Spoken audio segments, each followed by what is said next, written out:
আসসালামু আলাইকুম। আমি নাজিমাস রেসিপিতে আপনাদের সকলকে স্বাগত। বাড়িতে যখন মাছ মাংস বা কোনো সবজি থাকবে না, তখন আমরা ভেবে পাই না কী রান্না করব। বাড়িতে যদি একটু বেসন আর পেঁয়াজ থাকে তাহলেই কিন্তু ভীষণই মজার এই রেসিপিটা তৈরি করে নিতে পারেন। বানানোটা ভীষণ সহজ। প্রথমে আমি এখানে পেঁয়াজ কেটে নিয়েছি, দুটো মিডিয়াম সাইজের পেঁয়াজ এইভাবে লম্বা লম্বা একটু সরু সরু করে কেটে নিয়েছি। পেঁয়াজটা হাতে করে এইভাবে একটু ডলে ডলে মানে প্রতিটা লাচ্ছিকে আলাদা করে নিতে হবে পেঁয়াজের। নিয়ে এর মধ্যে দিয়ে দেব একটু লবণ।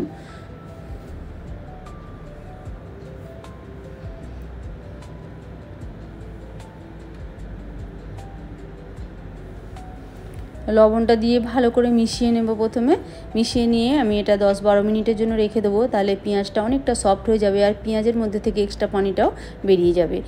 একটা পাত্রের মধ্যে নিয়ে নিচ্ছি 1 কাপ বেসন, দিয়ে দিচ্ছি সামান্য একটু লবণ আর হলুদের গুঁড়ো দিয়ে একটু মিশিয়ে নেব। নিয়ে অল্প অল্প জল দিয়ে একটা ঘন ব্যাটার তৈরি করে নেব। আর 5-6 মিনিট এইভাবে ফাটিয়ে নেব বেসনটা। তাহলে এই রেসিপিটা খেতে খুব ভালো লাগবে আর খুব ফ্লপি হয়ে যাবে বেসনটা। আমি এটা 10 মিনিটের জন্য রেস্টে রেখে দিলাম। একটা মিক্সির জারের মধ্যে 3টে মিডিয়াম সাইজের টমেটো কুচি করে নিয়েছি, দিয়ে দিলাম।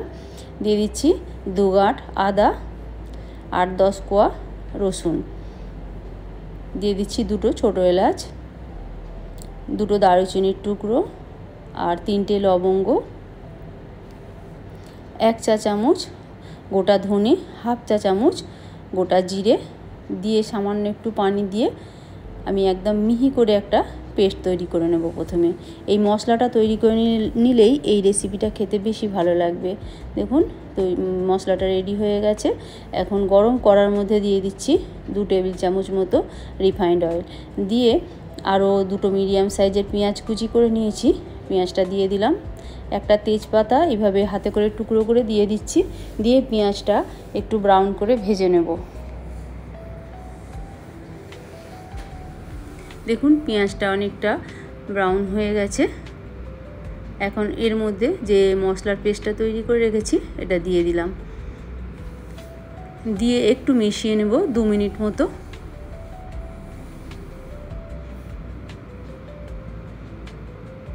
এইভাবে মশলাটা একটু ভালো করে কষিয়ে নিতে হবে তেলের উপর। দিয়ে দিচ্ছি লবণ, লবণটা একটু বুঝেই দিতে হবে যেহেতু বেসনের মধ্যে পেঁয়াজের মধ্যে লবণ দেওয়া আছে। দিয়ে দিলাম শুকনো লঙ্কার গুঁড়ো, হলুদের গুঁড়ো, গোলমরিচের গুঁড়ো দিয়ে আমি মশলার সঙ্গে ভালো করে কষিয়ে নেব। 2-3 মিনিট সময় নিয়ে তেলে ভালো করে মশলাটা কষিয়ে নিতে হবে। আর খুব সুন্দর একটা সুগন্ধও বেরোচ্ছে। এখন আমি আরও 3-4 মিনিটের জন্য ঢাকা দিয়ে দিলাম লো ফ্লেমে। এদিকে বেসনটাও 10 মিনিট হয়ে গেছে। বেসনটা আরও 3-4 মিনিট এইভাবে ফাটিয়ে নেব। যত ভালো করে ফাটিয়ে নেওয়া হবে বেসনটা ততটা ফুলে যাবে আর সফট হবে। এদিকে পেঁয়াজটাও নরম হয়ে গেছে। পেঁয়াজের মধ্যে যা পানি আছে সেগুলো খুব ভালো করে চেপে চেপে পেঁয়াজটা একদম ঝরঝরে করে নিতে হবে। এইভাবে পানিটা চেপে বার করে দিতে হবে। দিয়ে আমি যে বেসনের ব্যাটারটা করে রেখেছি তার মধ্যে পেঁয়াজটা দিয়ে দিচ্ছি। একবার এইভাবে এই রেসিপিটা তৈরি করে দেখবেন, খেতে কিন্তু দারুণ লাগে। যখন বাড়িতে কিছুই থাকবে না এই রেসিপিটা করবেন, দেখবেন সকলেরই খুব পছন্দ হবে, ভীষণই টেস্টি হয় খেতে।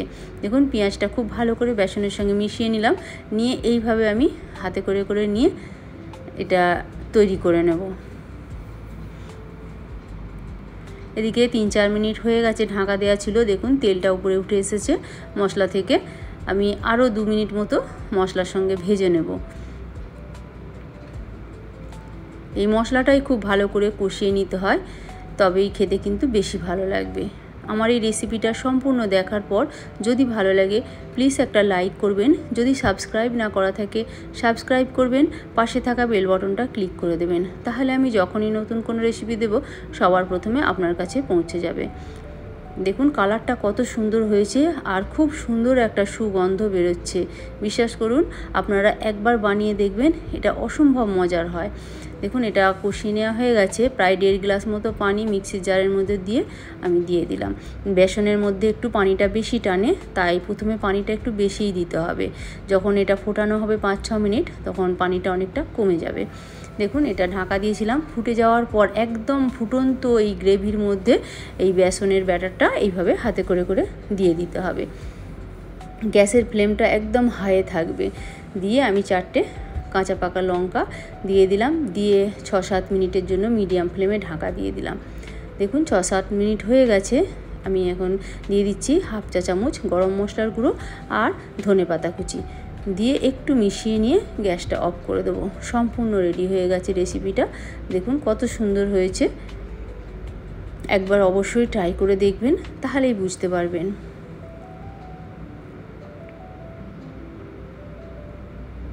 আমি গ্যাসের ফ্লেমটা অফ করে দিলাম, দিয়ে এটা এবার সার্ভ করে নেব। দেখুন